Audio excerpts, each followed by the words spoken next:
Today I'm speaking with Laurel Ebert. Laurel, thank you so much for joining me today. Thank you for having me. Absolutely, it's an honor. And just to give a quick bio for Laurel before we get started, Laurel is from New York State, but she now lives in South Carolina, not too far from me, probably about 6 hours or so. And she has two kids and two kids and four grandkids and two dogs. And what kind of dogs do you have, by the way? One's a Jack Russell Poodle mix and one's a Cavapoo. Oh, very nice, very nice. And Laurel is retired from work in the physical therapy field. She loves fiber crafts such as knitting, spinning, and weaving. She loves outdoor stuff like gardening, hiking, biking, kayaking, etc. And that's what I know about you so far. But I was still going to hear your story later. But before we get into the story, could you tell us just more about yourself and maybe some of your hobbies? Well, I have a lot of hobbies. I have too many hobbies, but I think the thing about myself that I appreciate the most is my curiosity, and I like trying new things all the time. If you tell me there's a new restaurant that serves a food I've never had before, I love that idea, and or new things, new crafts, new things to see. I always felt like being a grown up was highly overrated, and children were the ones that had most fun. And so I made a conscious decision as a kid not to get too grown up. That's awesome. I love it. I think it's so important to have that childlike mentality too. It's what is that expression? You're as old as you feel. Um, Yes. although I will admit, with small children, there are days I feel 85, but when I'm not exhausted by them, I definitely feel much younger than I actually am. And well, you know what? Why we're here? Of course, we're here to invite people to tell us about themselves in terms of their stories. So, if you could, I'd love to just hear how your time with Jesus and with Christianity started, and how your worldview evolved. Okay, so I did take some notes because, until you start deconverting, you never think about well, you think about your conversion, but you don't put it together as a whole story. Yeah. And I was raised Presbyterian, and to this day, I remember feeling very dissatisfied with it, that it just felt like it was missing something, that it Mm, wasn't something significant to my life. And I got, well, there's a couple things. There was the Tay's Picture Bible. I don't know if anybody out there is going to remember that, but I got bronchitis and read through the whole thing in however long it took me to read through it while I'm under this humidifier tent for getting over bronchitis. like a kid's picture Bible. Older kid, young teen. It, Okay. it, it had a lot of, for a picture Bible, it had a lot of words, but Okay. it was still highly edited, Right.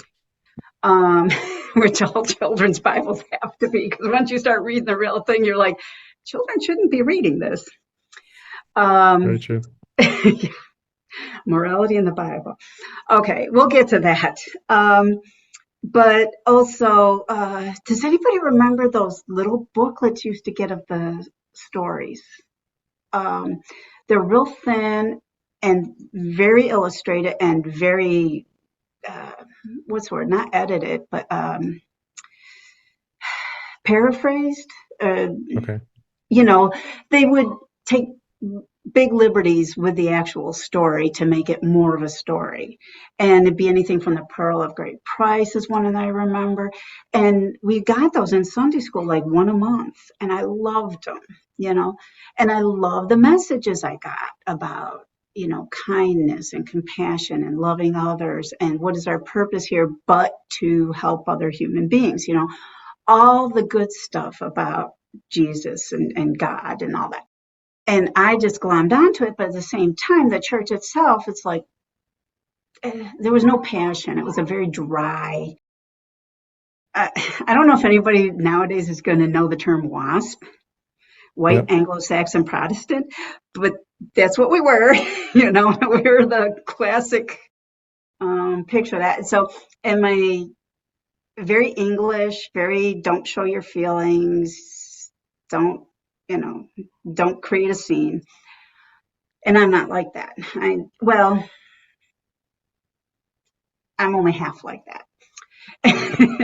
I can be like that, but no, I'm very emotional person in a lot of ways, and I'm very much let's dive into the deep end about things. So I remember I left the church very consciously and deliberately when I had a cat that had leukemia.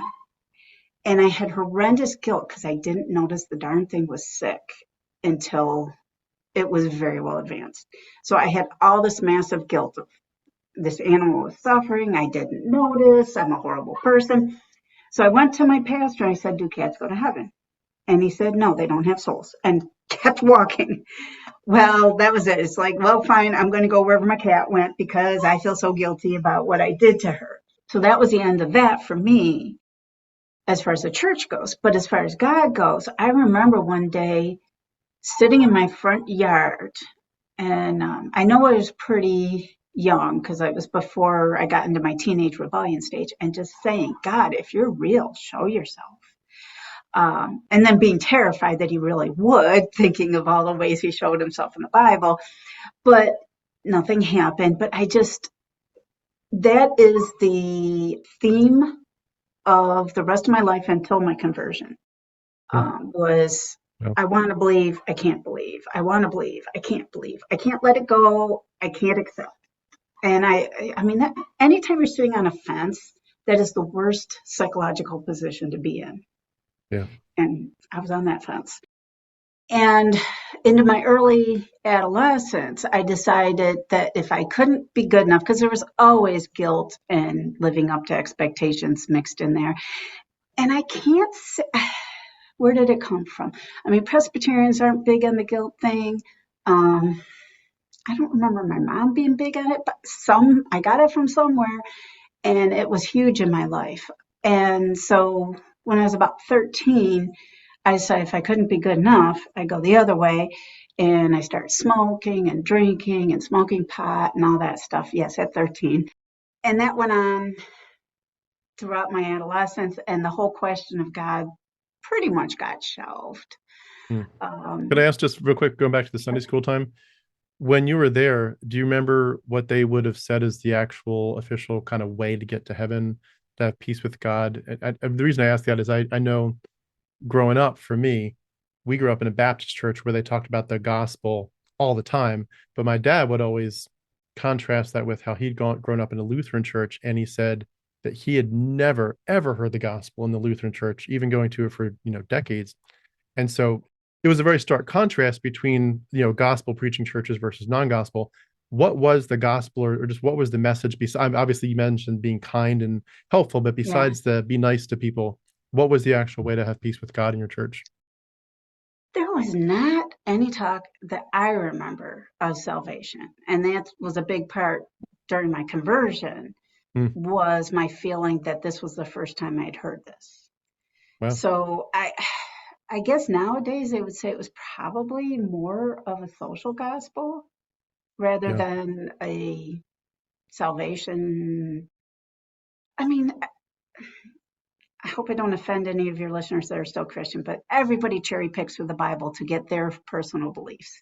Yeah. And I feel like the Presbyterians avoided all the supernatural stuff. There was no talk. I mean, Pentecost, I'd never heard of a Pentecostal until I converted.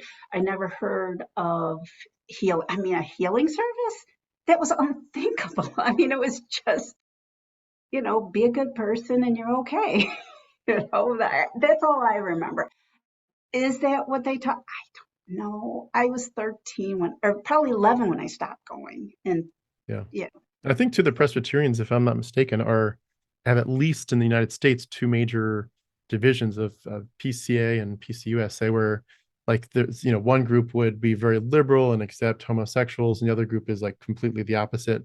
And even though they're both Presbyterian, I think they would be very much offended if you confuse them. So maybe yours was more on one side versus the other, and maybe that's why it didn't feel as careful about how they parse out the Bible and the gospel.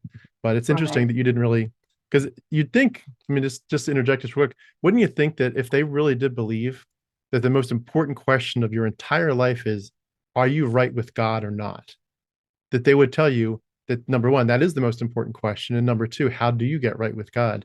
You would think that there's just so much at stake that they'd want to make that the main priority. It's really weird to me to find churches that just kind of push that to the side for the most part. You know what I mean? Yeah. I think maybe the feeling was if you're going to church, you're already right with God. Yeah, that's true. That could be. And again, when you're a kid, you don't hear what you hear as an adult. So I don't know if all these conflicts or dichotomies that we're so aware of now, I don't remember anybody talking about homosexuality. I don't remember anybody talking about, I don't know, anything that's so polarizing right now. Oh, well, all the things that create all these divisions. I Yeah. just thought you were Presbyterian because, I don't know, that was the church in your town. I don't know. I never thought about denominations or anything. The big thing in my town was Protestant and Catholic. Mm. And the Catholic church was not across the street from the Presbyterian, but very close. And a lot of my friends were Catholic because Western New York is solidly Catholic. So I didn't know much about it, and I was curious. But there was no criticism of like a lot of Protestant churches are like, well, we're Protestant. We protested the Catholic Church, and the whole thing about Catholic. I mean, I read that in stories later on and started to get the idea of what the problem was between the two. But again, I I never went to the Catholic Church, but my some of my Catholic friends came to my church for various reasons. Mm. So Well, it sounds like if your church was not kind of pounding the pulpit about the gospel and hellfire, they probably were what I would have considered back then liberal enough that there was an easy passage between the two. Because yeah, yeah, that's I think Episcopalian would have been in a similar vein. But that's interesting. Did you did you have though any messaging about hell in that church? no, Okay, never thought twice about hell. gotcha. I Yeah, mean that's a very telltale sign right there. Yeah. yeah, yeah. So you Um, didn't grow up with that trauma then of, gosh, if I no, sin too much, I'm in trouble. no. I think I had the fear of displeasing God, but there was never a lot of thought about what the consequences would be. Yeah. You know, Just like I think, a daddy that would frown at you, but he'd still kind of love you. yeah, Yeah. yeah. Yeah, which, by the way, I should probably throw that in here. My dad died when I was 5. Mm, So, do I have daddy issues? Probably. And God was a good daddy substitute. My mom never remarried. Well, while I was at home as a child. yeah. So I really just felt the absence of a father figure rather than a negative one. Yeah. Mm. So, I mean, I just want to comment that that's great that you didn't have the fear of strict hellfire. Like if you've probably seen a lot of people on my channel, other channels where they talk about they're so afraid of hell, but also that whole left behind stuff of like God's going to come and take his people, but if you're not right with him, you're up a creek, and it's going to be really, really, really bad. Either you're mhm, to go to hell, or you're going to go through the tribulation. It sounds like some of that wasn't on the plate for their theology in your right. church, that's great. I mean, that's at least some trauma that was spared. Yeah. I mean, honestly, if I had stayed in a more vanilla religion, I probably would have stayed in a more vanilla religion. I wouldn't have deconverted. But that was part of my conversion was that I can't stand it. Like, I can't dabble in things. I always have to jump in feet first. So in my adolescence, I tried to go the other way to sort of get rid of those feelings of guilt, like to stop trying to live up to a standard I didn't feel I could live up to. Um, and yeah, if I mean, it's impossible to separate belief and culture. And I grew up in a wealthy suburban area. With my dad being dead, we didn't have the money that we had previously had. So I grew up kind of poor in a wealthy area. I mean, how do you separate that social rejection from, you always mix God up with everything else you're feeling. Um, so that had a lot to do with it. And there's a lot of acceptance in drug and drinking culture because most people who, especially in high school, get into drinking and drugs do so because they feel rejected by the larger culture around them. So I enjoyed a lot of acceptance and sociability that way. Because another factor I didn't even bring up before was that my mom had a lot of issues. So she was pretty much of a hermit. So I lacked a lot of socialization growing up. Um, so I really enjoyed enjoyed the dark side for a while. Um, but then eventually it got to the point where I had to go. I went to AA because I went too far. And I don't want to go down that whole side trail, but there was a big side trail there. But, AA promotes 12 steps, belief in God. And even though they say higher power of your choosing, there's that undercurrent of, well, you're choosing, but this is the right one that you should eventually get to, Right, the right. Christian God. And Mm. although I did know Buddhists and, I don't know, generic whatever's there. Uh, Theists but or yeah, deists. yeah. Uh, Mm, a light bulb, a head of lettuce, as long as you are aware that you are not the center of the universe, mm. which is a good philosophy, but yeah, It's we'll also a get little into unempowering, right? Where it's kind of saying you need someone else to save you, to rescue you, as opposed to you need to figure out how to make good choices and be wise and be healthy and be eventually your own savior, obviously with the help of your good friends and people that love you. But you eventually that like the biggest power is within you, not outside of you. It's interesting how they try to deprive you of that chance to empower yourself. yeah. Well, and the thing is, when you are in, until you get to the point where I'm at now, you do not realize how much you're being not brainwashed. I don't like that term because there's the actual, I've dealt with actual brainwashing. That's not brainwashing, but it's, you don't realize that there is something else out there until you see someone else saying it, experiencing it, whatever. Yeah. And that is, a lot of people say they hate getting older. I love getting older because now I have enough experience that I can put my previous experiences in a context, which I didn't have before. So It's true. there's no substitute for age. And I'm sorry for people when they hit that point of, oh my God, you mean this was just one thing I was being told and it's not real because it's not the whole story? I love that philosophical story about the blind men and the elephant. Yeah. It's like five blind men that each grab a different part of the elephant, so they think that's the elephant. And that to me is beliefs. You're whatever you were taught, that's it. That's God or that's culture or that's the way people are until you step back and realize, oh, they think that, they think a different thought and they think that's it.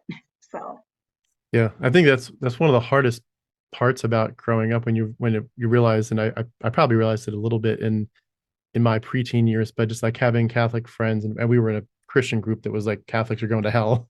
They're very, very bad. They're part of the Antichrist system and all that. The Pope is the Antichrist, but it was realizing that they saw it like the exact same way that I did, just in reverse. Like they felt like they were in the one true religion and they were on the one true path, and that everyone else was kind of fallen away in some way or distorted the truth. And of course, we were so sheltered from JWs and Mormons, but it's been ironic. And I'll just keep this short. But my kids like to watch this show on YouTube. It's called J House, and it's this really cute family of like it's two parents and five or six kids, and the YouTube channel has grown exponentially, so they're making tons of money, I'm sure. And they just kind of put it back into the channel by taking big trips and doing fun things and videoing it more and more. Well, my kids love it. They get to see theme parks and Disney World and trips all over here and there, but they're all Mormons. They're a Mormon family, and I think it opens your eyes to think, oh, they're really nice people, but they also think that they're on the one true path, but they're really nice, lovely people. And mhm. once it hits you that that's the dynamic, that we all think we're these nice, lovely people that have the right path, that we can't all be right, and we might all be wrong, Yeah, yeah, yeah. I like that.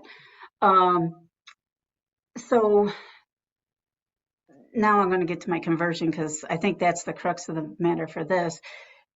I was in AA and I had a lot of friends that were bikers, and I had one friend that was he like me kept you know back and forth. And there's a big thing with Christian bikers, right? That's a big social thing, right? Yeah. Well, when I first heard that, I thought that was hilarious. Christian bikers, could it get any more juxtaposed? They, you've got, I mean, the stereotype of bikers is drug, sex, and rock and roll. I mean, Hell's Angels, the whole thing. But this guy invited me to a Christian biker pig roast. And I was cracking up. I'm like, I got to see this. This is going to be better than a circus. And I took all my favorite reasons why I couldn't believe with me. And I talked to him. And at the time, the answers they gave me felt like answers. And they were all, I think they were from different denominations. They didn't all go to the same church, but they were all similar churches. And so I stayed there. My kids were with me. I was divorced by this time. My kids were with me, and I put them to bed in the back of my car because it's like 10 or 11 at night. And we're still, I mean, I can't let it go. This is all my fence sitting. I got a captive audience. Well, what about this? What about this? What about this? And I don't know if their apologetics were that good or if I was that eager for what they were telling me. Because I went to a couple other of their, like, they met as a group outside of church, like a couple times a month. So I went to a couple of other of their things, and some of the stuff I knew was complete hokum. Like, there's a lady telling me about humors, the four humors. Hmm. And I'm looking at her going, oh, in the year, let's see, what would have that have been? It was before 2000, so before 95, probably around 1993. So I'm thinking 1993, and you believe in humors. Okay. But, any group, there's a few kooky people. And just like the drug and alcohol community, most of these people were ex-drug addicts, ex-alcoholics. There's a lot of really damaged people there. So, and when that's the kind of people you like to hang out with, you definitely understand and don't judge them. So now we're just throwing Christianity on top of this. Were you at a spot where you would say you were kind of desperate at that point for a stronger set of answers or a stronger community? Not desperate. That fence, I don't care how innocent is, that fence is a very uncomfortable place to sit. Yeah. And all of a sudden I was being offered an option that was acceptable to me. And I think that was it. But once you start, I mean, nobody joins a cult and starts at the deep end, right?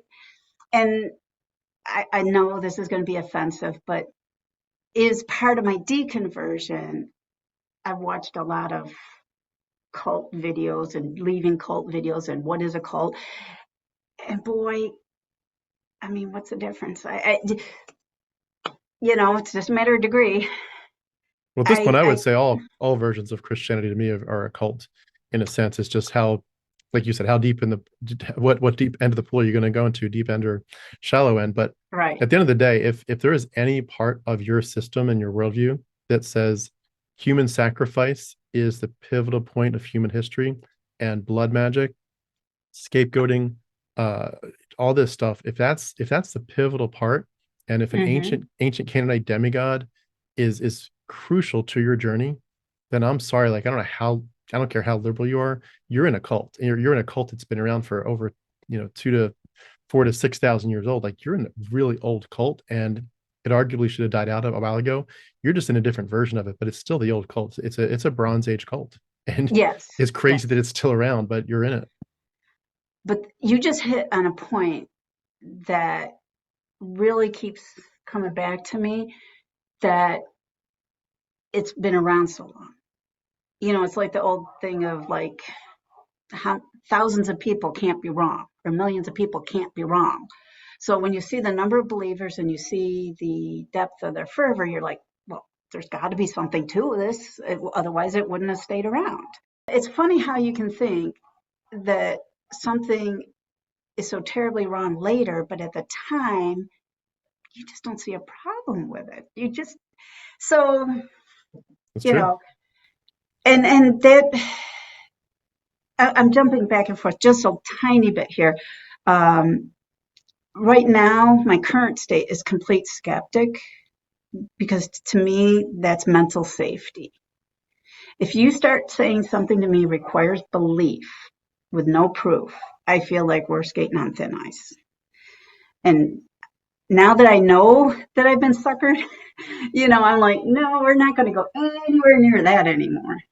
So, and Yeah, in agreed. fact, I was listening to one of your interviews, and I'm not going to tell a lot of specifics because I don't want to sound like I'm denigrating other people, but it sounds to me like some people, while they leave Christianity, they pick something else, which to me is equally fallacious. And I'm very adverse to ever going that way again. Yeah. So if there's something like, for example, a lot of Christianity gets tied up into MLMs, a lot of woo science, things like that. So anything that smacks of any of those things to me, I mean, oddly enough, it's like the hedge laws.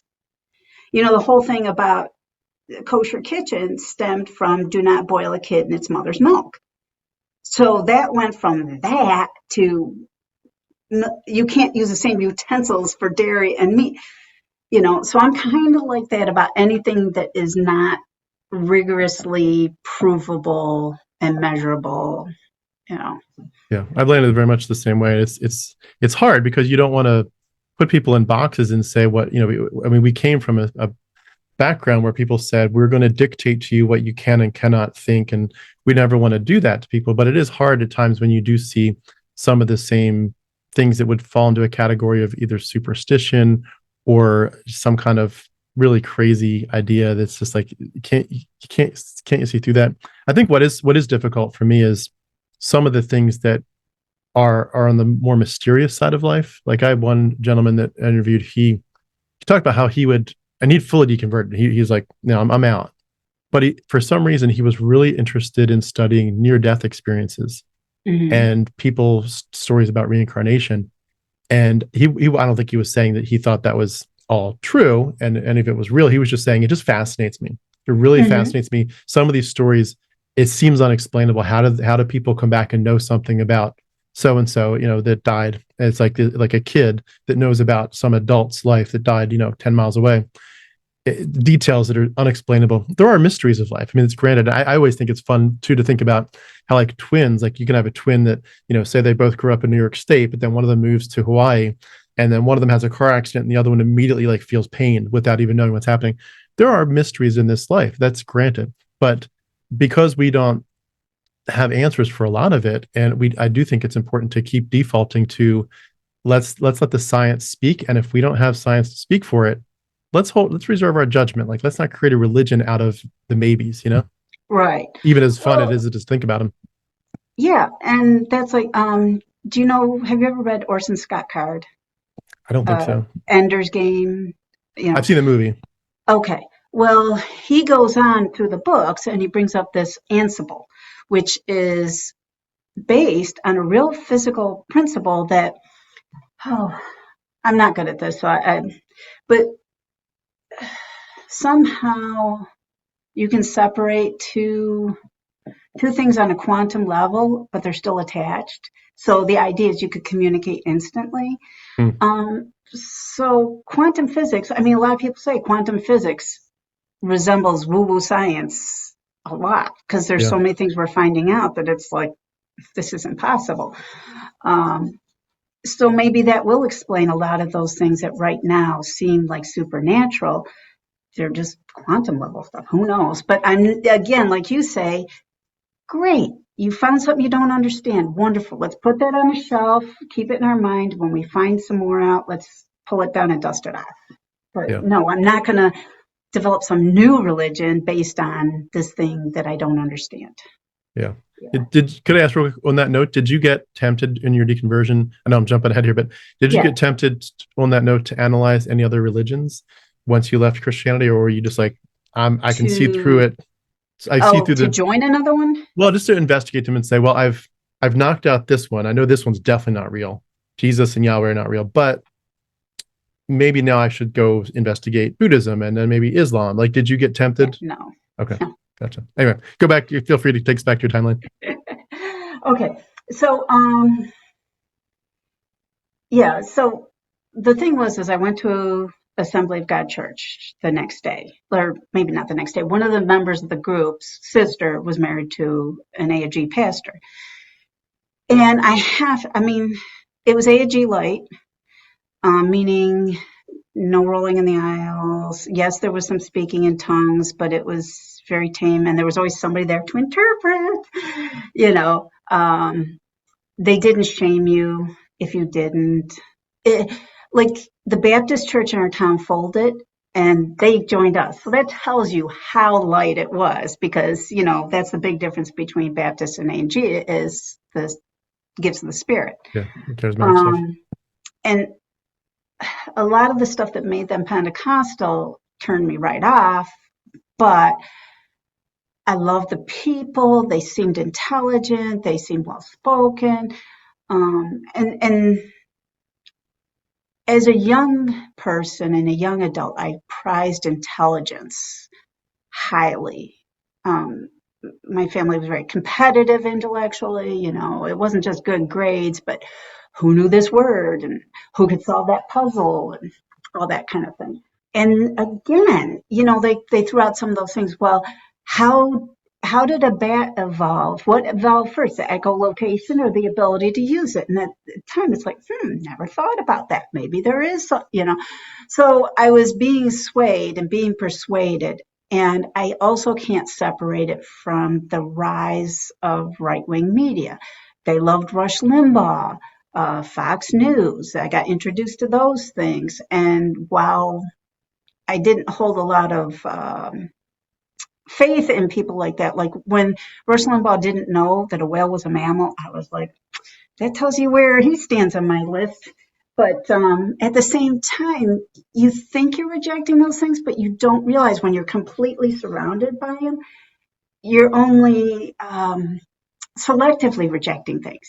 Others are seeping in, and if nothing else, it's insulating you from other opinions, other voices, other ideas. Like one of the things that Rush Limbaugh always used to love to brag about was there's no left-wing media. Like shows like his that were left-leaning. No left-wing talk radio. Because of course they accused all the regular media of being left-leaning, which right there I should have seen that was a little bit of a contradiction, but I didn't. And how much of it is just the desire to belong? When you find a group that you like the people, you want to belong. So I was able to gloss over things that maybe otherwise would have bothered me if I didn't like the people. It's really hard, even in hindsight, to separate some of that stuff.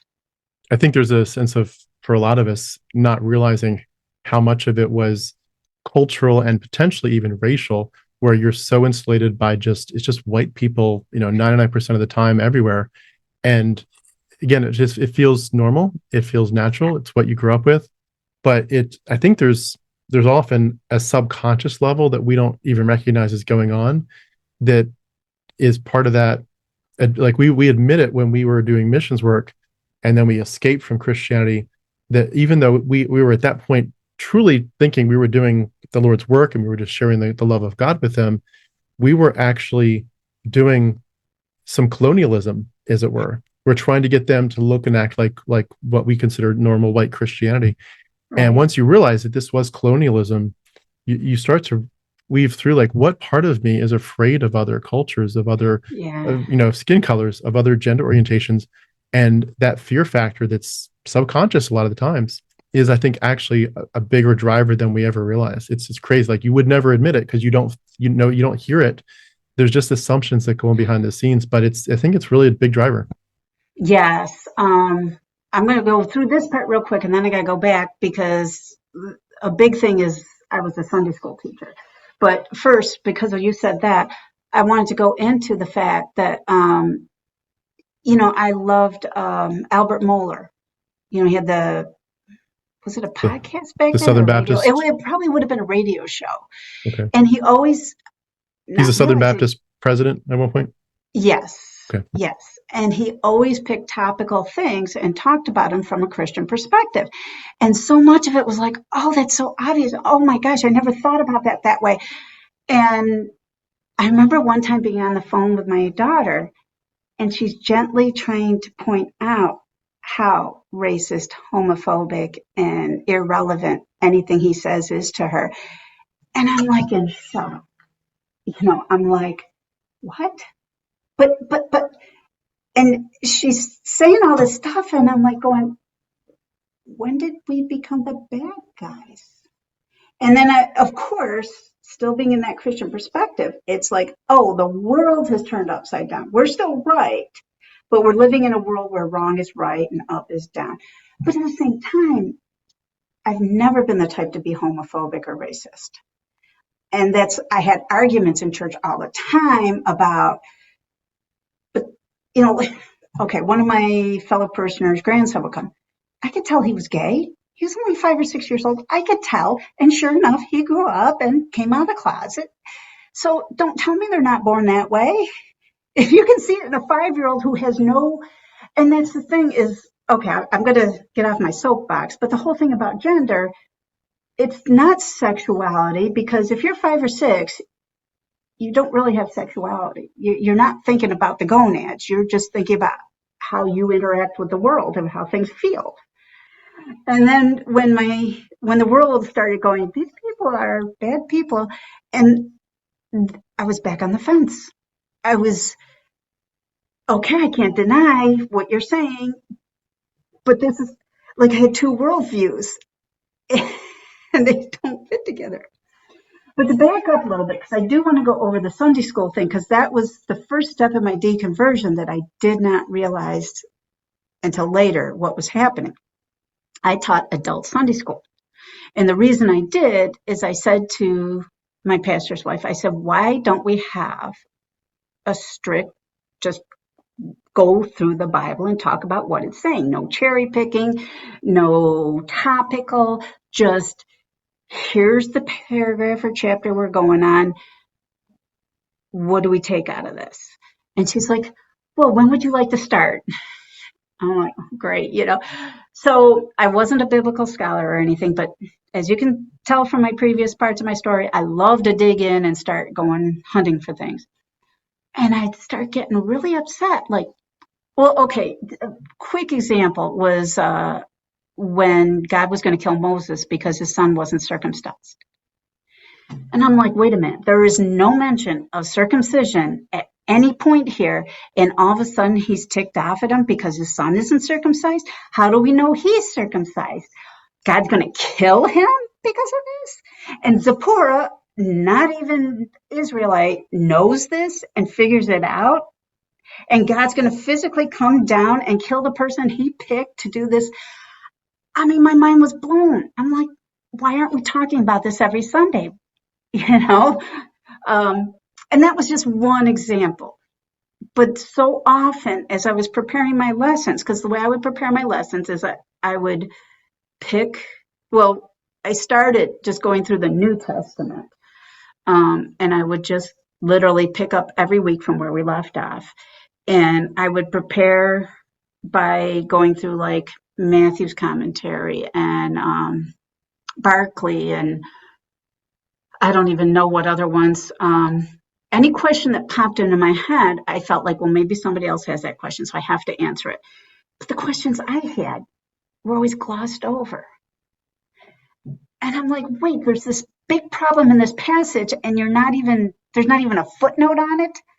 And I would search the internet and nothing ever. Every time I had a really hard question, and I would go to my class and I would say, look, this popped in my mind when I was reading this. I don't have an answer for you. I have no idea, because I cannot find anyone saying one word. And usually the answer is, his ways are not our ways. It's irrelevant. All the usual BS. So in order to prepare for this interview today, I'm like, well, I want to find something in the Bible that used to bug me. I flip open the Bible, and I didn't put down the first verse, but It was either in Kings or Chronicles, and it referenced back to 2 Samuel 24 because there was no footnote on the part that bothered me. I think it would have been in Kings. Isn't Kings the one that kind of parallels Samuel? I think so, yeah. Yeah. Um, so I went back to Samuel 24:13, and God was mad at David for a census. And in Samuel, it says God incited him and then was going to punish him because he did it. I'm like, already, like steam's coming out of my ears. My eyes are bulging. I'm like, how could I have ever read this and not flipped out back then? But I didn't. And the choices God gave him. Well, you can either run from your enemies for 3 weeks, or what was the 3 months? There's 3 months, 3 weeks, or 3 days. And he picked the plague for 3 days. So rather than hurt me, yeah, damage a whole bunch of my people and probably kill some of them, but that's only 3 days. So. That's a similar parallel as Pharaoh, where Pharaoh said, I will let you all go. And that God says he hardened his heart. And then he says again, I will let you go. And God hardened his heart. It's like, which one is this? Is it God or Pharaoh's fault? And it's amazing what we don't see. And I love to see how pastors and speakers tie themselves in knots to dump it back in humanity's lap. It's not God, it's you. There was something printed out. Oh, I know, it was on Reddit, on a deconstruction site, about the ways that God resembles an abusive boyfriend or spouse. And it's like, yeah. But, at the time I didn't see it. Or, I saw it, but I took other people's word that it was fine. Yeah. That it's not something bad. Don't worry, you're just misunderstanding. It's you. It's you. It's not God, it's you. But the day that I first broke, we were doing this thing where we were signing up to read through the Bible for 24 hours. So they wanted somebody to sign up every hour for 24 hours. Just for that hour, read out loud. No, like during the day, there might be people there, but at night, obviously nobody else was there. And I signed up for like 7 or 8 at night. So I'd be after work.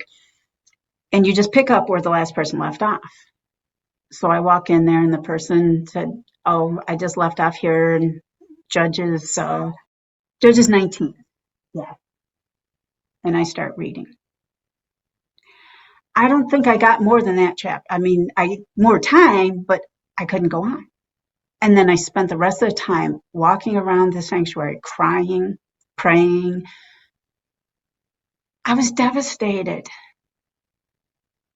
And how all the rest of the horror in the Old Testament didn't devastate me. But here is a story of a man throughout the whole thing treating a woman as property. And she's always called his concubine, yet the father is his father-in-law, which right there, it's like, what are you talking about? But then he gets taken in an Israelite place, because I was always like, oh, well, the other people were bad. The Israelites were good. And people knock on his door saying, send these men out so we can rape them. I mean, what culture in the whole world does that? None. I mean, there's no culture. There's no place in the United States now where that would happen. Right? I mean, this is irrational. So what do? Oh, you can have my virgin daughter and the concubine instead. Oh, well, in the end, let's just take the concubine out there and see what happens. Then he opens the door in the morning and steps over her body. I mean, how do you read that and say, where's the moral? Where is God commenting on this? God was going to kill Moses because his son wasn't circumcised, but he doesn't have one word to say about this? And the only reason I didn't leave Christianity that moment was cultural. I just, all of a sudden now, I'm not wholehearted anymore. I felt so let down, so betrayed. And, but I kept trying because I'm like, I must I must not be understanding something. There's, trying to somehow assume the blame so that I could stay. Mm. But then we moved down here and joined a Baptist church, and really old school. Like, you don't teach Sunday school from your notes. Here's your curriculum. It's this book. You follow this book. Oh my gosh, that book was so ludicrous and vanilla. I mean, let's just take a verse, stretch it out into silly putty and taffy, and apply it in all these different situations. So, but I did it because that's what I did up north. I taught Sunday school. That was part of my identity. But I was not happy with this church after a while. Not, and again, I don't know. It's just tough. Like, that is the thing that everybody says about atheism. You don't have that family, you don't have that community. Well, you get in the wrong church and you don't really have that community either. It was a little too far away. I didn't have anything in common with a lot of the people. We talked about joining, but my husband was happy there. My husband passed away in this is 24 and 22. And he was happy there. He liked it. And again, the only reason my husband was abusive to my kids, and the only reason I didn't leave him is because I was a good Christian, and you don't do that. And he's not really abusive. He's just overly punitive. But, it's still in the realm of what's okay, which my kids have more or less forgiven me for. They don't bring it up anymore. We did have discussions about it. Mm. But, yeah, so I didn't leave. Yeah. Could I jump in for 1 second about taking Sure. it just back for one quick step?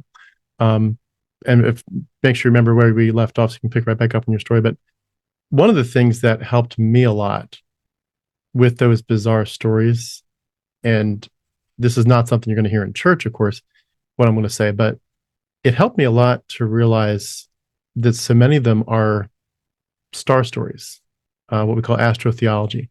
So, that story of Elisha and the 42 children with the 2 bears? Yeah. Where they're mocking him, saying, "Ha, you're a bald man," and he calls on God to curse them, and God sends out 2 bears who slaughter the 42 children, and then Elisha goes on his way and doesn't tell the parents, "Hey, your kids are all dead," doesn't bury them, he just goes on his way.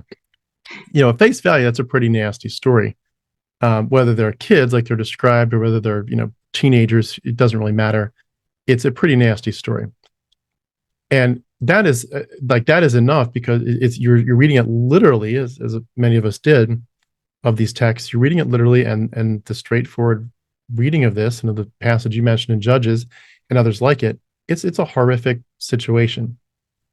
But one of the things that helped me a lot as I was deconverting, and it was kind of like both helping me to reframe my interpretation, but also helping me to ultimately escape, was to realize that they were retelling stories from the celestial bodies. So, for example, with Elisha, Elijah, his teacher, his mentor, had gone into heaven on a chariot of fire. That was his end of his life. Well, that's a very clear picture of the sun. Elijah was a picture of the sun itself, or the sun god, and Elisha is described as bald, which is a typical picture that they would use in the mythology of the moon. And so you have Elijah, the main leader, and his mentee, Elisha, taking over the moon, representation of the moon. And then you all of a sudden hear about 2 bears. You're like, oh, wait a second. If you've already kind of tracked along with Elijah as the sun god, Elisha as the moon god, or their representations, at least, of those celestial bodies, you go, okay, wait a second. If we're talking about celestial bodies, there's 2 bears. Now we're tipped off, okay, Ursa Major, Ursa Minor. And it's like, okay, well, what about 42? Oh, there's 42 star couplets in that constellation. Like, okay, so you're retelling a star story. And what that helps you to do, though, is also to take it into the Gospels, because you realize that they're doing the same thing still, even there. So, for example, when Jesus talks about, I want you, the disciples, to go and look for a man carrying a pitcher of water, and he'll take you to the upper room. it's like, okay, we're talking here about Aquarius, aren't we? And so you get into this stuff and you see it. And there's a guy that was a former Unitarian pastor. His name is Bill Darlison. He wrote a book Mm-hmm. called The Zodiac and the Gospel, which talks about how the Gospel of Mark, at least, is structured according to the signs of the zodiac in the right order. And it's fascinating to realize, but it helps you to kind of reframe it and think, okay, these are horrible stories at face value. But when you realize they're doing something different than we were told they were doing with these stories, it's like, oh, okay, so that's a really nasty story, but it's a story of celestial stuff. So let's figure out what's that story, what's the star story about, the original story.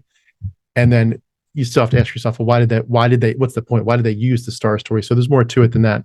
Yeah, I'm oversimplifying it, but it does help you to think, okay, they might not have been saying this is actually what happened. They might be trying to just use more mythology in their, in the storytelling. Right. My only problem with that is the Bible is supposed to be our moral compass. And I know there's people that Yeah, like, oh, very we're much so. not under the law, we're not under the Old Testament. Then why is it still there?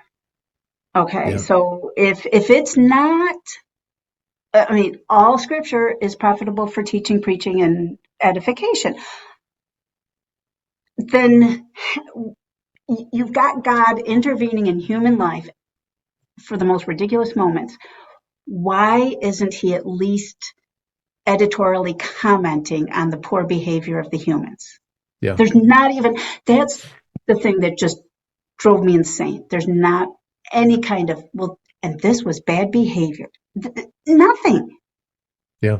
And And that it literally commands a lot of bad behavior, like with stoning stoning, and yeah, slavery and child brides. Yeah, yeah, it's and yeah, the Bible even describes, obviously, with the Trinity concept, describes Jesus and Yahweh are the Father. He says that I and the Father are one, and also in Hebrews it says Jesus Christ is the same yesterday, today, and forever. So if Jesus is Yahweh and He's always the same, then whatever Yahweh did that was bad is the same thing Jesus did, which is bad. So the connection is definitely yeah, very present in the Bible, at least when you take Old and New Testaments together. yeah. You really have to tie yourself in knots to make anything coherent. And that's the other thing. Like anything that anybody says to me about the value of the Bible, I'm like, show me the value. I mean, I mean, oh, the poetry. Well, when it's translated into English, it's not terribly poetic. The storytelling, most of it is so disjointed that you have to you have to keep going back and forth just to understand what they're trying to tell you. There's nothing that I find any more value of it. And, you Yeah. know, I have two friends. Well, okay. So my daughter still goes to I don't think it's Unitarian, but it's more non-denominational, touchy-feely kind of church. And we were talking about it, and she still finds things of value in the Bible. And I don't understand that because she's the one who opened my eyes to some of these other things. And I'm like, but I'm not going to criticize. If she finds that, great. And I have another friend who said she was reading the Bible because it helps her. I said, well, what part? Proverbs. I'm like, good common sense stuff for the most part. Nothing too wackadoodle. Fine. Read Proverbs every day if that makes you feel better. Yeah.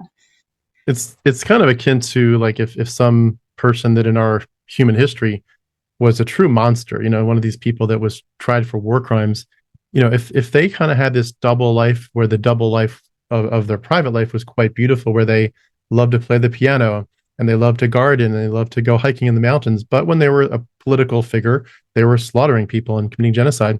It's like, yeah, they might have had some beautiful parts to their life. Granted, that's not pretend, that's real. They really did have some beautiful choices in life, but the awfulness is so awful.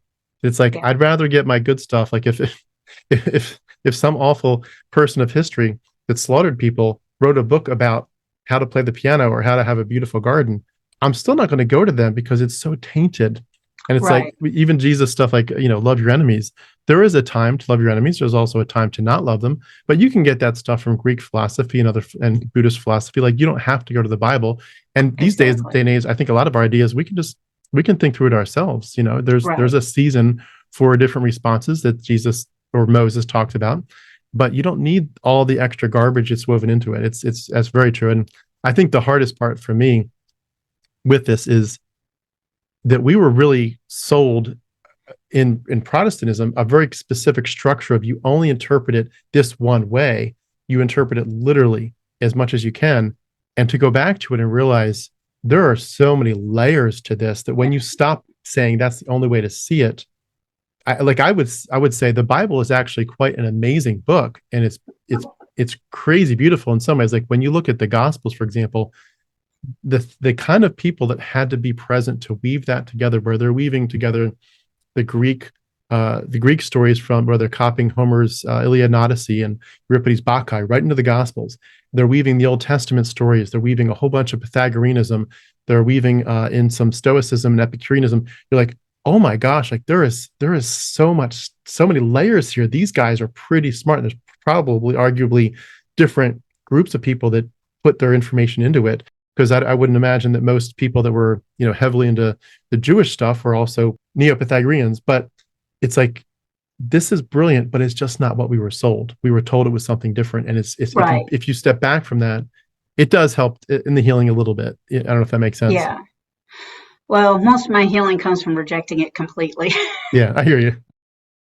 Because that's the thing when well, I don't want to get ahead of myself because I am going to talk about my post deconversion, but I want to get through the deconversion part first. So one of the things that kept me in Christianity was my husband was abusive and controlling, and I tried to use Christianity to manipulate him into being a nicer person, So I'm like, well, if I leave Christianity, then he can do whatever he wants without me being able to say, well, the Bible says this, you shouldn't be doing that. Because, I mean, isn't it what we a lot of times do is just use the Bible to say, oh, well, I don't want you doing that. And I will find a verse that says you can't do that. I would, in fact, in our earlier relationship when it was very tumultuous, I would print out all the Bible verses that applied to the situation we were currently having and put them up on the bathroom wall so he would have to read them while he was sitting there. Things like, That's crazy. Those who say Raka are liable for damnation and, anger, wrath, all the verses about wrath and stuff like that. Because I always said, if it wasn't for my husband's anger problem, he'd have been a great husband. But, you can't avoid the anger problem. Yeah. What happened to me to finish, like, I was already starting to be back on the fence a little bit, like, not on the fence, but like, that, I got to keep blocking out this little bit of truth and that little bit of truth.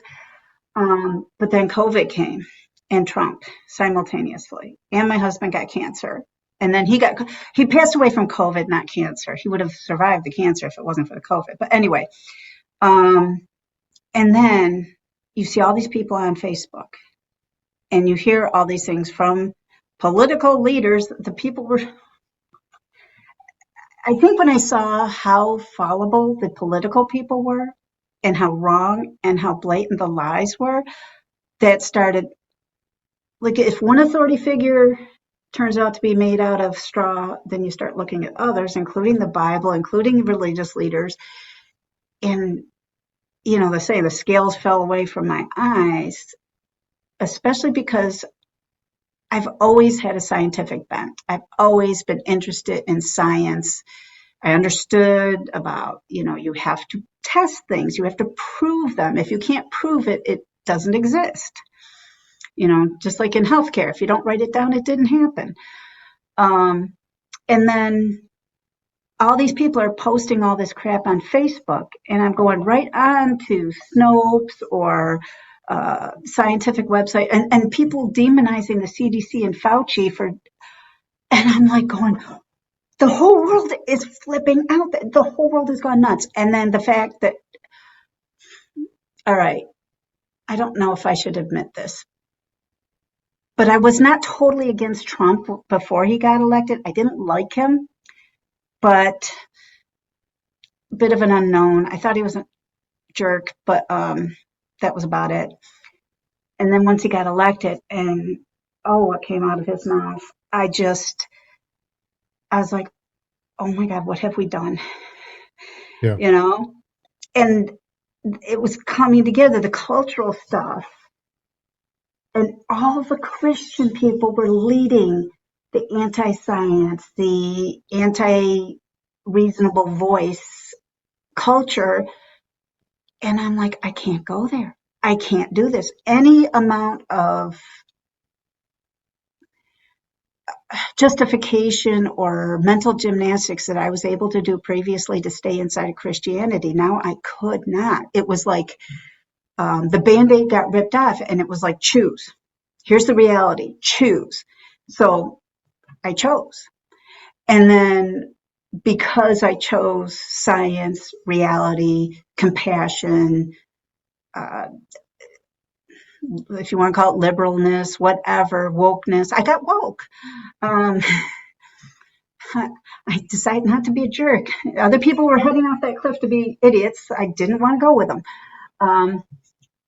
Did you feel like there was any part of that was like a realization that they were into conspiracy theories at all? Oh, yeah. I mean, when stuff that used to be the fringe stuff that we all laughed about went mainstream, I mean, my jaw was on the floor. I'm like, how? Yeah. The accusations that Fauci somehow caused this when he's screaming, turn away, don't go off the cliff. I think for a lot of people too, it was the bizarre realization that the majority of people in a lot of our lives, not all of them, I'm sure, but a lot of them were also these staunch fundamentalist Christians, evangelical Christians. And so it was like, okay, you're it's not the same messaging. The messaging again about, I want Trump as my president and I'm against vaccinations or whatever. That's obviously a very different message than the gospel, which they'd also preach. But the fact that if you were to look at it from a 1,000-foot view, a lot of the groupings were identical. Like, if you were an evangelical fundamentalist Christian, you tended to land this way. And obviously that's a broad stroke. And I get it. There's people that are going to not fall in that category. I'm sure there's evangelical Christians that would have been very opposed to Trump.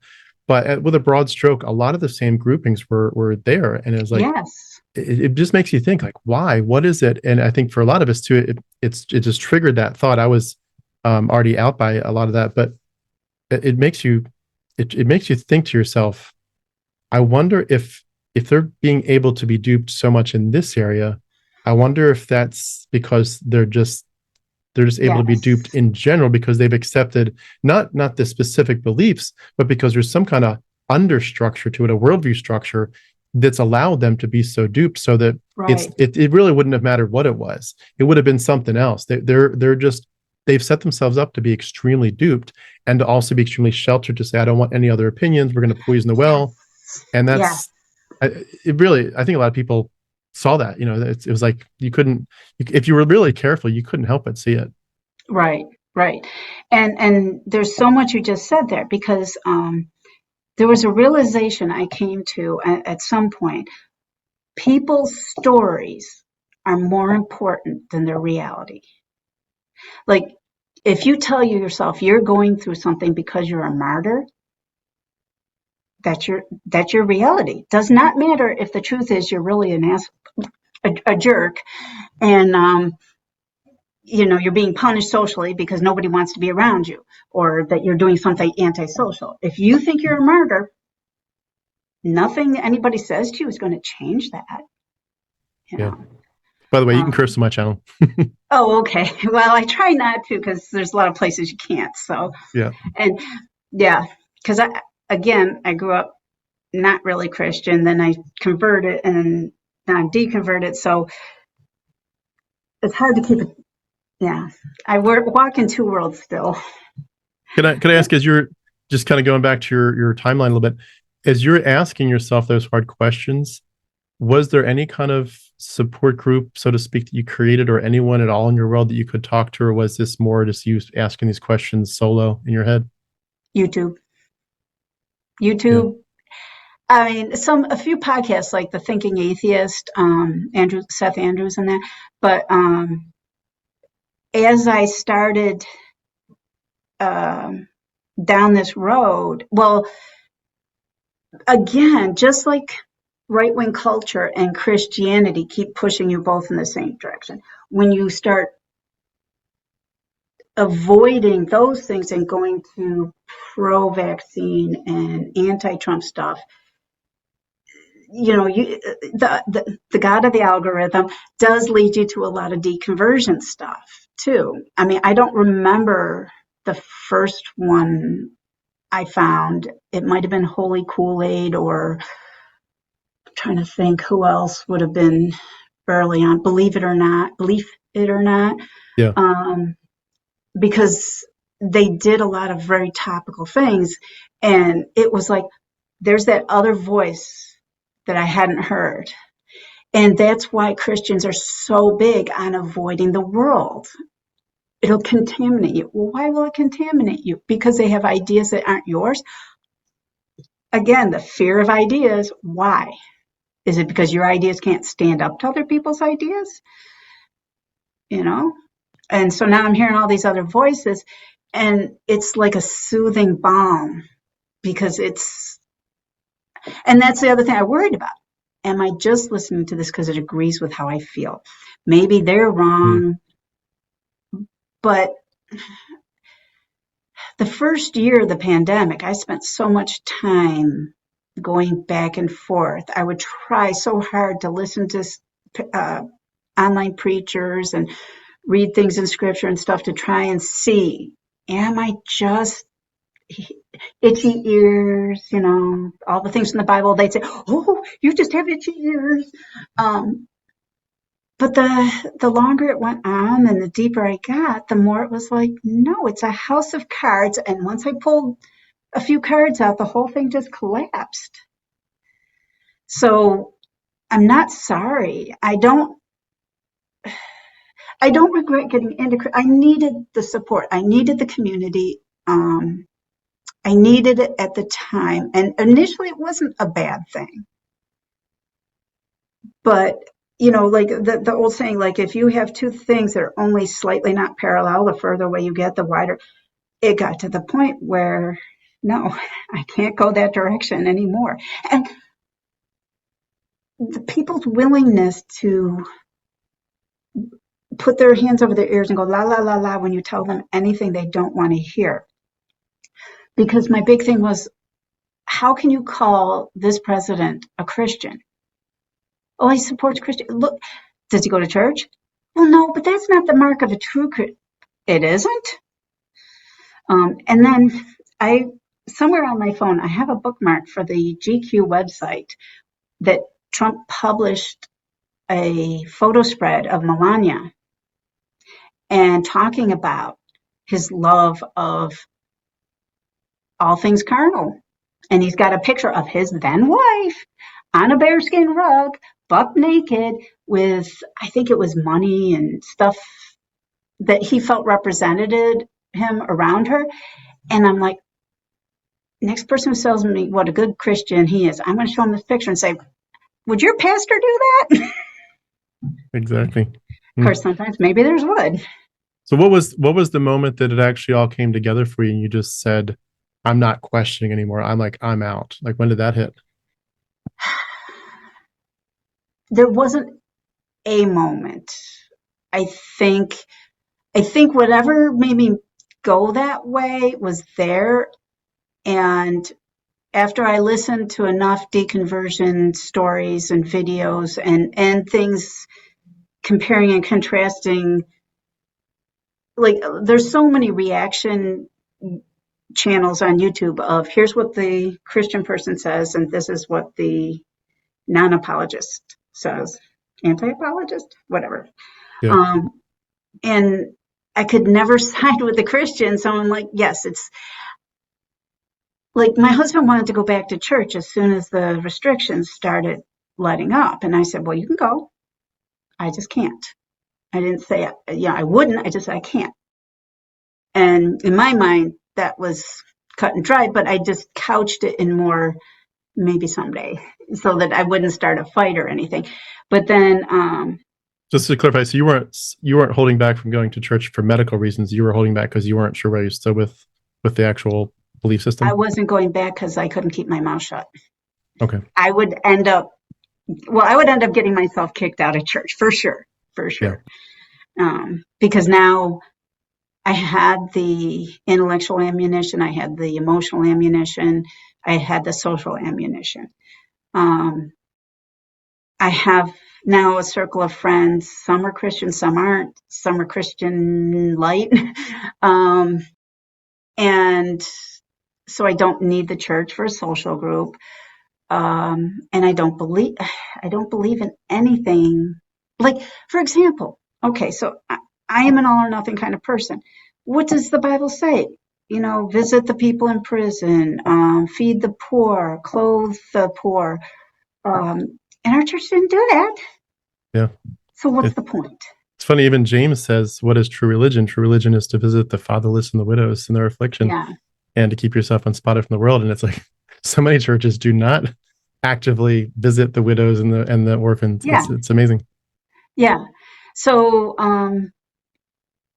I mean, the only way I could ever go back to Christianity would probably be even a more extreme version of like self-sacrifice. But I self-sacrifice now more than I did then because that's what you're supposed to do as a human being. I Yeah. remember being deeply impacted by the Purpose Driven Life, Rick, Saddleback Church. What's his name? Rick Rick Warren. Warren. Yeah. Yeah. Because that's what I wanted. I wanted to fulfill my purpose. I had a purpose. I wanted to fulfill it. Now I don't have a purpose anymore. And I'm just as happy. And you know what? I'm doing more for the people around me than I ever did when I was in church. I donate to many organizations. Didn't do that. I only gave to the church. What did the church do with that money? I don't know. I mean, they bought a steeple, you Yeah. know. Um, I just joined a food pantry this week. You know, things like that. These are what we're supposed to be doing. And yes, the people at the food pantry pray, and I close my eyes and keep my head bowed while they do it and go, that was nice. You know, if your belief in that causes you to be a better person, great. Hmm. I'm just not going to discuss it with you. Can I ask, when you did start to get vocal, like who were the people that you were first comfortable enough to be vocal about it with, and how did those responses go in terms of the Christians among that list? Yeah. My kids were glad for me. My son wants nothing to do with any religion, and in Okay. fact had a crisis of conscience when he was asked to be part of a Catholic baby baptism because he had another friend who was abused by a priest and he didn't divide loyalties. My daughter again goes to a sort of Christian church, but she's very able to juggle not really believing, but yet being able to cherry pick what is good for her and leave the rest. Yeah. You know, Probably progressive Christianity, we would have called it. yeah, I'm not like that. I'm either in or out. I'm a kind of an extremist person. I mean, I wasn't happy with religion until I found an extremist form of religion. And then when I realized it was wrong, then I went extremely the other way and don't want anything to do with any of it. Yeah. So, I think for some people too, it's just one of those things where it's like a train set of train stops, and maybe they're going to get to agnosticism or atheism, but it just feels like it's too extreme. So they need to stop at the train stop before that, which is progressive Christianity. Just this idea that I think for a lot of people, the idea that there's no real ultimate meaning, mhm. that effectively nihilism has some truth to it, and that at the end of the day, we are just, as it were, glorified animals, glorified primates that have evolved, not glorified, but evolved primates, and that we're really no better than the animals, and that morality is not what we thought it was, and that there's no ultimate judgment. That we'd love, in one sense, the part of us that pursues justice would love the people that have committed horrible genocides in human history to be judged someday in the afterlife, but to think they're not going to be judged, and neither are the good people. There's no Right, rewards, there's no punishment. It just feels like it's a step too far for some people, even if they might secretly kind of think maybe that's actually true, but to actually admit it is just too much. And I get it. right, It's, to me, I didn't feel like there was any other outcome than to admit those things, that I think there's no God and that there's no afterlife. But I can see how for some people it's just too much. It's either terrorizing or it's at least uncomfortable, and they right. need some. It brings them some kind of purpose. It brings them some kind of higher drive. And I think for a lot of those people, unfortunately, I think there's a tendency among the atheist community to ostracize those people. And I get it. I definitely understand why. But I also feel like there's a part of me that appreciates them because they're willing to see that there are issues with Christianity. That's why they're cherry picking, is they see the issues. They haven't gone as far as we do, but that doesn't mean that they have to. I mean, I like to remind myself, it took me 43 years to escape Christianity. Why does someone Right. else have to do it in 6 months or 4 years? Like, Right. you took 43 years, let them take some time. And maybe for them, progressive Christianity is going to be a 10-year process before they're like, you know what, even this is bullshit. This doesn't make sense. But it's where they need to be for today. And that's okay. So Right. I can see both sides of it, but I do appreciate the fact that they're willing to say, no, I'm still a believer, but there's some issues with this. And we've got to, we can't be hating on gay people. Like, we just can't. Right. And I think for me, that was one of those black and white breaking points, the issue of homosexuality, because it's like, what do I care whether you like men or women? How is that any of my business? And frankly, gay people are a lot more fun than straight people. I mean, I'm sure there are ones that aren't, but the ones I've met are a blast. So it's like, why would you hate this person? I mean, that's no different than hating someone for the color of their skin. You Yeah. know, I mean, I don't hate anybody. I dislike people. Um, I certainly, okay, I don't hate anybody. I do despise certain people. If you do things to harm other people, I despise you. But, and even then, I mean, you get into, well, what was their childhood like, yada, yada. There's usually a reason why people are jerks, but does not mean you give them a pass or condone their behavior. You do the best to minimize the harm they can do. Yeah. Yeah. Well, I do But when want you were, oh, to, yes, go sorry, ahead. please. No, you had.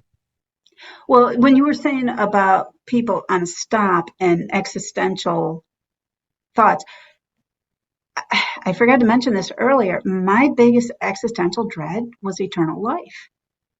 Mm, The idea of never ending anything. I mean, it was terrifying. Even I remember the first time I tried to comprehend the universe and that it never ended. And I swear my brain just broke at some point and said, nope, not dealing with it. And the same thing about eternal life. I mean, I could fill my days no matter what and always have something to do and I'm always entertained. But for eternity, for a million years, for a trillion years, that was horrifying. And then we had a guy come preach about playing harps and worshiping God the whole time. And I thought, oh God, no, I would hate that.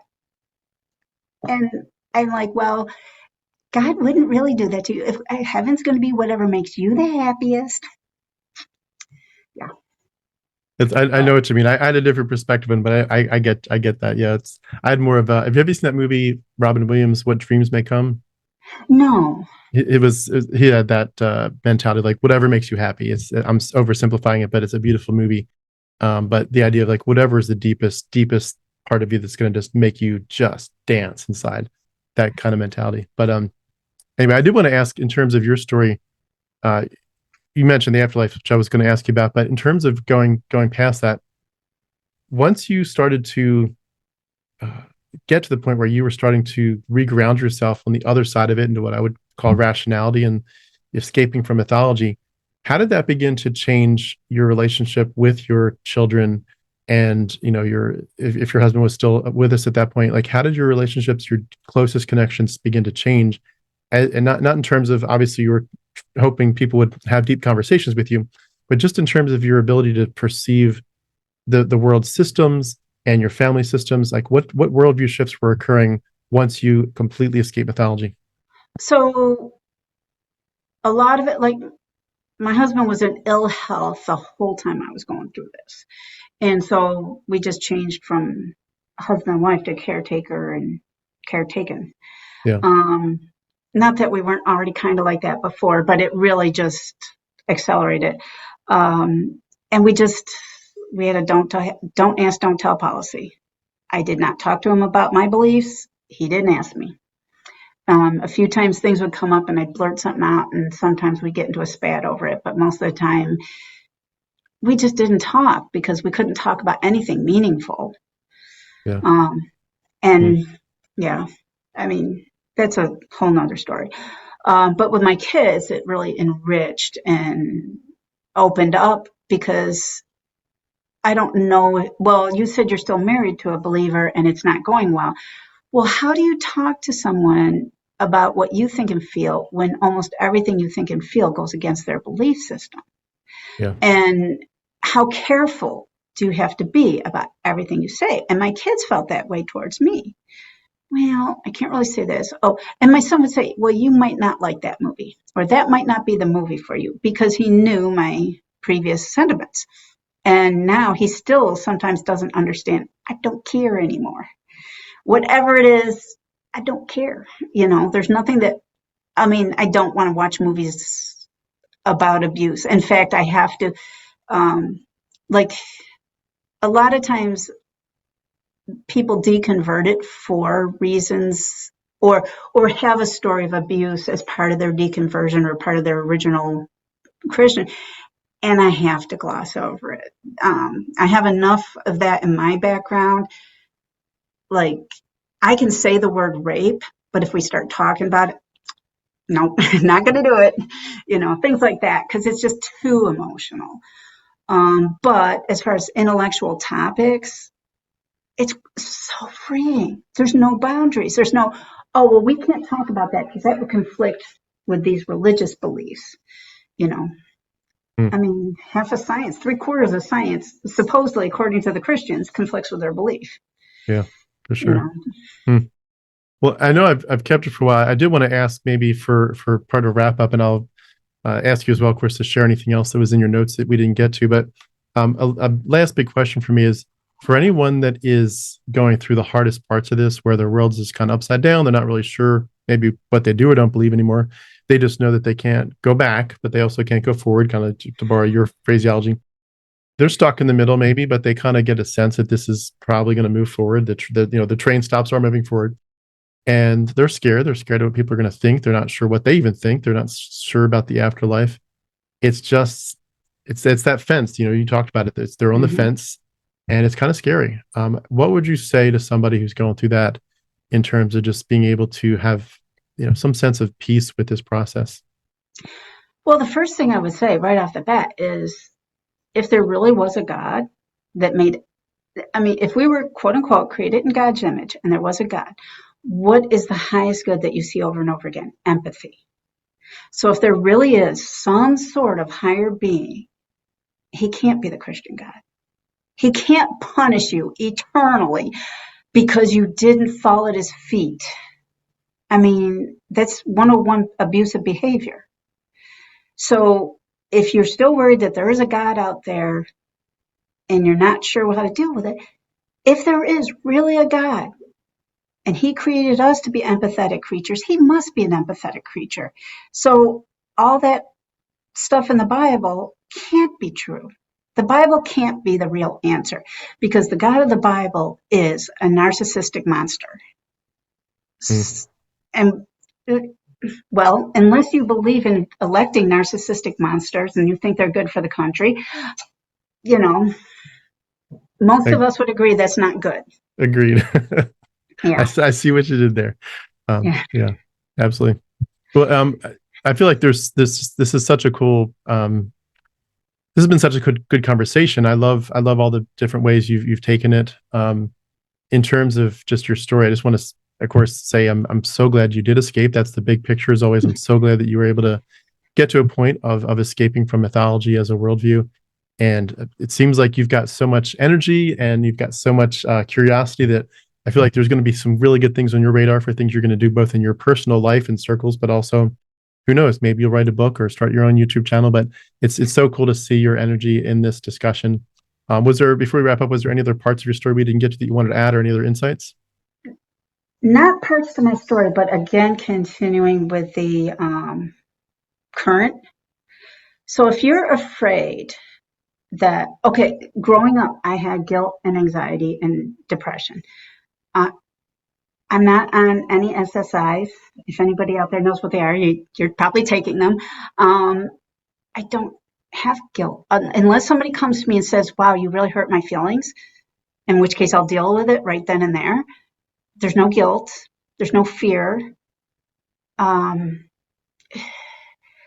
much of what we feel is what we do to ourselves. And Christianity does not help that. It only makes it worse. So letting go of it is just freeing. When you pull all that away and you're just a naked ape, a filthy monkey animal, as one of the podcasts calls it. Filthy monkey men, I think is what they say. Is your dog bad because they wipe their butt on the carpet? No, we don't like it, but it's not a moral issue for the dog. Nothing we do is a moral issue on an existential plane. It's simply ethical. Do I hurt someone's feeling? Did I hurt a person physically? Did I damage someone's property? If you're not doing any of those things, you're fine. You're really fine. And you just need somebody to tell you that every day. I love it. I think that's so crucial. And I love that. I forget who was. Is it Imagine Dragons or some other group that has a song that I play every now and again? It's just, it's okay not to be okay.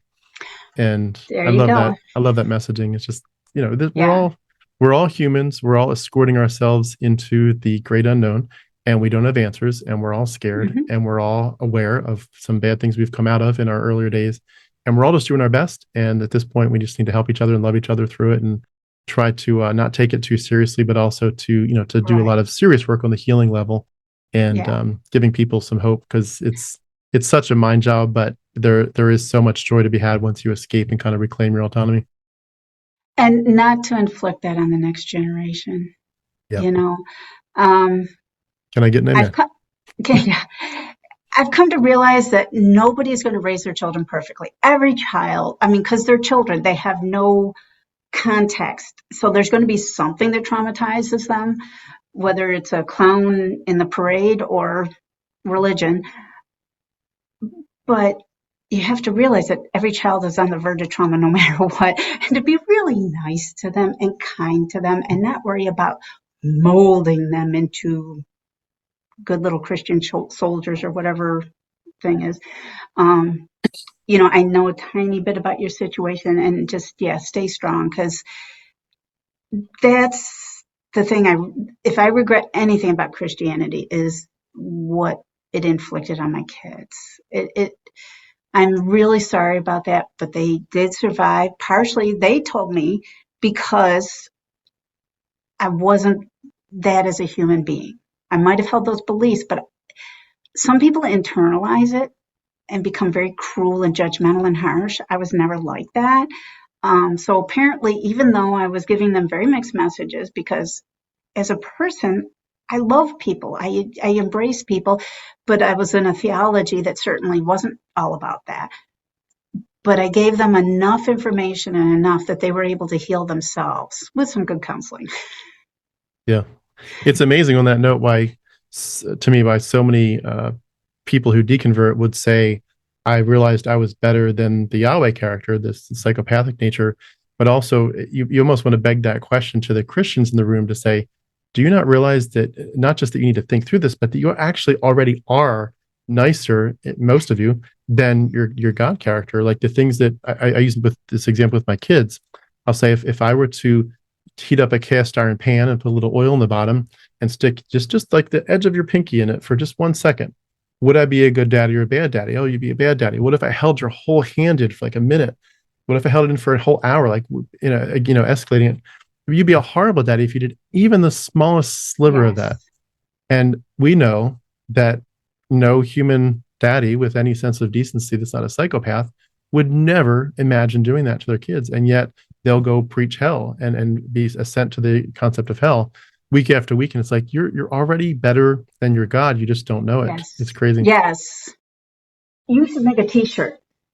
You should make a t-shirt. You're already better than your God. That's right. There you go. I so much is so true. And And that's the thing. I mean, I listen to all kinds of deconversion or atheist stuff, and some of it is really deep into the theological and philosophical weeds. And I listen to it, and a lot of it just goes right over my head. But a lot of it is Christians saying, "Well, where's your morality? How could you have morality without God?" And I'm like, "How can you have morality with God? You've got a double standard built into it." Yeah. You know? It is. Yeah, he's definitely, the fact that Christians can't see it is one of the most concerning things I think I've ever come across. That they really can sing "He's a good father" and then read about genocide, land theft, child bride, slavery, stoning. I was like, what? Yeah. And yet he's a good father. I'm Yeah. sorry, this is a non sequitur. It really is. Anyway, well, Laurel, I know you got to go, but I just want to say thank you so much, Laurel, for your time today. This has been awesome to get to know you. Your story is amazing, and I love that you take so much energy and passion to these topics, because we need that. We need people to come to the table and say, there's better, but we need to fight for it. And it sounds like you really are. Yes. You're a fighter. I can tell. Yeah. Well, I live in an incredibly red area. The number of Republican promoting signs around me is alarming, especially since new ones are going up all the time. So I have a little equality sign out front with a little flower. Very little, because I don't want to get my house bombed or something, which again tells you the morality. Yeah. We have the moral people are the ones you have to worry about violence from. Yeah, it's true. Tells you everything you need to know. It is. Well, hopefully we can make a difference in our culture one step at a time. But I'll just wrap up by saying, everyone, we've been speaking with Laurel Ebert. Laurel, thank you so much. Great to hear your story. Great to get to know you. Well, thank you so much. And thank you for what you do. I know you've been through some rough times, but you're helping so many people, and don't quit if you can. Thank you so much. I'll be doing my best to keep at it. Okay. Thank you so much. Have a great day. You too.